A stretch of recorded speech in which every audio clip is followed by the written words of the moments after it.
Before we get into this, smash the like button, subscribe for real women's basketball insight, and drop a comment right now. Is the transfer portal helping or hurting college basketball?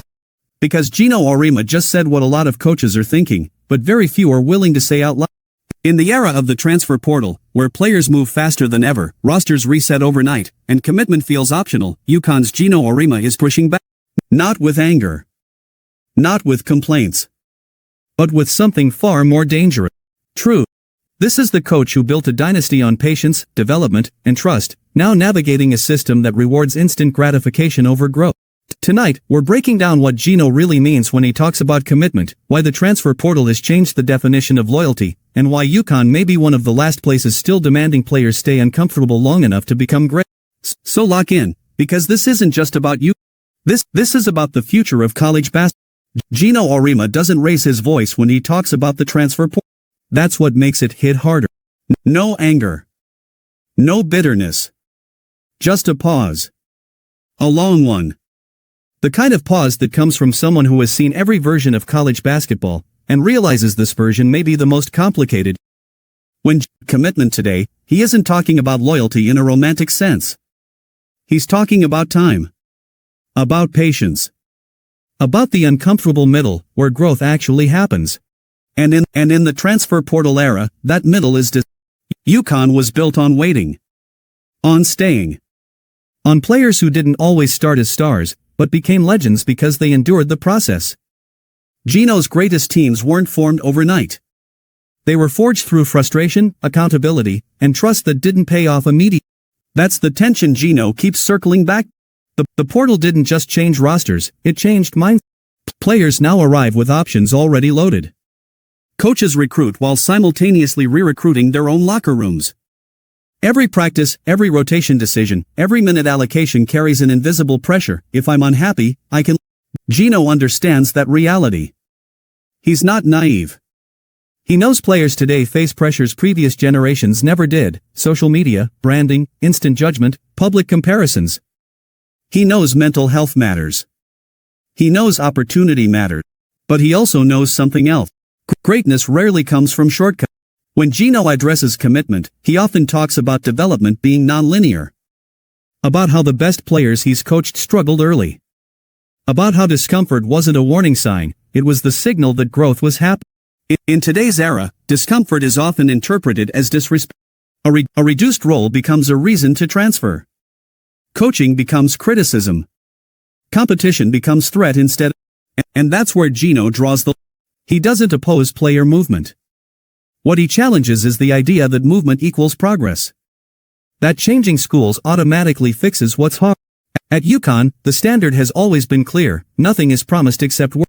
That standard doesn't bend easily in the portal era. Geno has watched players leave and thrive elsewhere. He acknowledges that openly. But he's also watched players leave situations where, had they stayed, they might have become something extraordinary. That's the part people don't talk about. The portal celebrates the success stories, but it rarely revisits the ones who disappear. At UConn, commitment has never meant blind loyalty. It's meant buying into something bigger than minutes or stats. It's meant trusting coaching even when it's uncomfortable. It's meant understanding that your role today is not your role forever. Geno knows that philosophy is harder to sell. Recruits arrive having played on elite travel teams where they were always the focal point. High school stars used to being catered to now enter environments where they're one of many. The adjustment is brutal, and the escape hatch is obvious. The portal makes quitting quiet. And that bothers. Not because players leave, but because they leave too soon. Geno often says the best lessons in basketball come after you've been humbled. After you've been benched. After you've been challenged to redefine how you impact the game. Those moments are where leaders are born.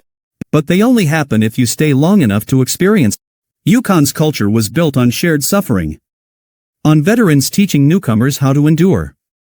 On trust that didn't form instantly. In the portal era, rosters reset before that trust has time to mature. Geno has adapted, he's had to. He evaluates transfers carefully, not just for talent, but for mindset. He asks different questions now. Not can she play, but can she handle being coached hard? Can she accept a role that grows slowly? Can she invest without immediate reward? Those questions matter more than Because talent alone doesn't sustain dynasty. Commitment. Geno isn't fighting the portal. He's fighting the erosion of patience. He's fighting the idea that struggle is failure. He's fighting a system that rewards immediacy over and yet, he remains hopeful. He sees players who still want to build. Who still value development over exposure. Who still understand that being uncomfortable doesn't mean being unwanted. Those players still come to you. They just stand out more now. In a landscape defined by movement, staying has become revolution. And Geno Auriemma, more than anyone, knows that the players who stay, who endure, who commit when it's hardest, those are the ones who change program. The transfer portal changed college basketball forever. But at UConn, the message remains unchanged. Greatness takes time. And commitment, real commitment, has never been more rare, or more valuable, than it is right. And that's the part of this conversation that can't be ignored. Geno Auriemma isn't asking players to stay forever. He's asking them to stay long enough to be coached. Long enough to struggle. Long enough to discover who they really are as players, and as teammates. In the transfer portal era, leaving is easy. At UConn, the standard hasn't changed, even if the landscape has. Growth still takes time. Accountability still matters. And the players who endure the uncomfortable moments are still the ones who leave a mark. So now the question belongs to: is the transfer portal empowering players, or quietly robbing them of the very process that creates greatness? Drop your thoughts in the comments, hit that like button if this breakdown made you think, and subscribe for more real, honest women's basketball conversations you won't hear anywhere else. Because in a game that's moving faster than ever, staying might just be the boldest move left.